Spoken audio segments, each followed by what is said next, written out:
এত সুন্দর একটা অ্যাম্বিয়েন্স, এত সুন্দর একটা ওয়েদারের মধ্যে দিয়েও আমরা এই ভিক্টোরিয়া মেমোরিয়াল আর এই চার্চটাকে কিন্তু ফিল করতে পারি। এটা কোন জায়গা? এটা হচ্ছে আমাদের পছন্দের রুটস ক্যাফে। তো hello everyone and good evening সবাইকে। তো বলো তোমাদের এই ক্যাফেটা কেমন লাগছে? আমার তো জাস্ট ওয়াও, মানে এত ভালো লেগেছে, প্রচণ্ডই ভালো লেগেছে।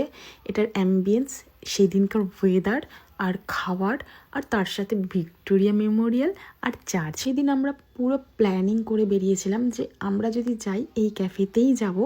আর আমরা অনেকটাই আগে বেরিয়েছিলাম সকালে, কজ আমাদের কিছু ফটোশ্যুটও করার ছিল আর দুজনের অনেক দিন টাইম স্পেন্ডও করা হয় না, তার জন্য ভাবলাম যে ওই ক্যাফেতে গিয়ে টাইম স্পেন্ডও করা হবে আর কিছু ফটো ক্লিকও করা হবে। তার জন্য আমরা বেরিয়েছিলাম। তো এখানে আমরা পৌঁছেছিলাম ওই 1টা-1:30 নাগাদ, কারণ এই ক্যাফেটা খোলে হচ্ছে 12টা নাগাদ। তো ভীষণ ভালো লেগেছে আমার। আর এখানকার খাওয়া দাওয়া এত ভালো, এত টেস্টি। এই যে জায়গাটা দেখতে পাচ্ছ, এটা হচ্ছে ভেতরের এরিয়া, এটা বারকাম রেস্টুরেন্ট। আর এখানেই আমরা খাচ্ছিলাম।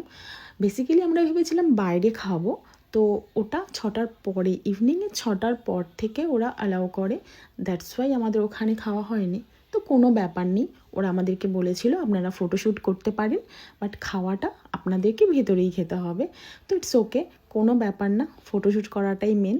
খাওয়ার তো যেখানে ইচ্ছেই খাওয়া যায়। খাওয়ারটা খাওয়ার পরই আমরা কিছুক্ষণের জন্য এখানে টাইম স্পেন্ড করতে চেয়েছিলাম, তাই জলদি জলদি আমরা খেয়ে নিয়েছিলাম, বিকজ আমাদের বাড়িও যেতে হবে। এরপর আমরা এখানে এসে দুজনে মিলে অনেক অনেক ফটোশ্যুট করেছি, মানে মন ভরে ফটোশ্যুট করেছি, যাতে কোনো রিগ্রেট না থাকে যে এখানে এসে ফটোশ্যুট অ্যাটলিস্ট করলাম না। তো দুজনে মিলেই ফটোশ্যুট করে এরপর বাড়ি যাওয়ার উদ্দেশ্যে আমরা রওনা দিয়েছি, কারণ সন্ধে হয়ে যাবে। তো বলো তোমাদের জায়গাটা কেমন লাগলো? টাটা।